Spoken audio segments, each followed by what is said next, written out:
आपको बता दें कि सियाचिन ग्लेशियर में सेना के बंकर में आग लग गई थी। अंशुमन ने अपनी जान की परवाह किए बगैर अपने 3 साथियों को बाहर निकाला था, लेकिन अंशुमन बुरी तरह झुलस गई थी। जब उन्हें हॉस्पिटल में ले जाया गया तब उन्हें बचाया नहीं जा सका। मरणोपरांत देवरिया के शहीद कैप्टन अंशुमन को हाल ही में कीर्ति चक्र से सम्मानित किया गया। आपको बता दें कि शहीद अंशुमन का परिवार देवरिया में रहता है। उनकी 5 महीने पहले ही समृति सिंह से शादी हुई थी। सियाचिन ग्लेशियर में सेना में बंकर में आग लगी थी, जिसमें वो शहीद हो गए थे।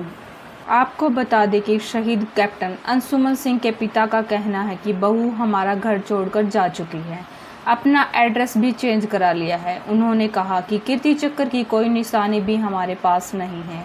यूपी के देवरिया में एक न्यूज़ चैनल से बात करते हुए उन्होंने कहा कि एनओके का जो निर्धारित मापदंड है वह ठीक नहीं है। उन्होंने कहा कि रक्षा मंत्री राजनाथ सिंह और नेता प्रतिपक्ष राहुल गांधी दोनों लोगों को इस बात से अवगत करा चुका हूँ।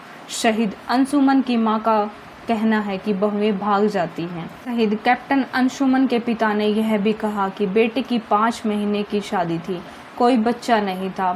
पीछे जो तस्वीर है बस वही है। आज हमारे पास क्या है? उन्होंने कहा कि इस बारे में सवाल पूछे जाने चाहिए, इसमें बदलाव होना चाहिए। जैसे कारगिल की लड़ाई के बाद 67-33% हुआ था, लेकिन इसकी व्याख्या ठीक से होनी चाहिए। एनओके की परिभाषा क्या होगी? शहीद की पत्नी परिवार में रहेगी तो क्या होगा? नहीं रहने पर क्या होगा? बच्चे रहेंगे तो क्या होगा? माता पिता का क्या होगा? कितने परिवार के लोग उस पर निर्भर थे और वह कितनी जिम्मेदारी छोड़कर गया है? उन चीज़ों पर संशोधन होना चाहिए। कैप्टन अंशुमन के पिता माता ने कहा कि नेता प्रतिपक्ष राहुल गांधी ने कहा कि वह इस मामले में रक्षा मंत्री राजनाथ सिंह से बात करेंगे। अंशुमन की मां ने कहा कि बहुएं भाग जाती हैं, मेरे जैसा किसी को दुख न हो। ऐसे कई मामले सामने आ रहे हैं, माँ बाप को छोड़कर बहुएं भाग जाती हैं। आपको बता दें कि एनओके का मतलब होता है निकटतम परिजन। अविवाहित के लिए यह माता पिता होता है और विवाहित के लिए जीवन साथी। यह किसी व्यक्ति के सेवा में दर्ज की जाने वाली जानकारी होती है। ट्रेनिंग या सेवा के दौरान कोई इमरजेंसी या मृत्यु होती है तो एनओके को ही आधिकारिक जानकारी दी जाती है। शहीद के पिता ने आगे बताया कि सरकार की तरफ से मिलने वाले मुआवजे का बड़ा हिस्सा उनकी पत्नी को मिला। उन्होंने कहा कि आर्मी की एक प्रक्रिया है, उसके मुताबिक जो निकटतम परिजन को मिलना है वह उसे मिला। कैप्टन अंशुमन सिंह ने आग में फंसे अपने साथियों को बचाने के लिए अपनी जान गंवा दी थी।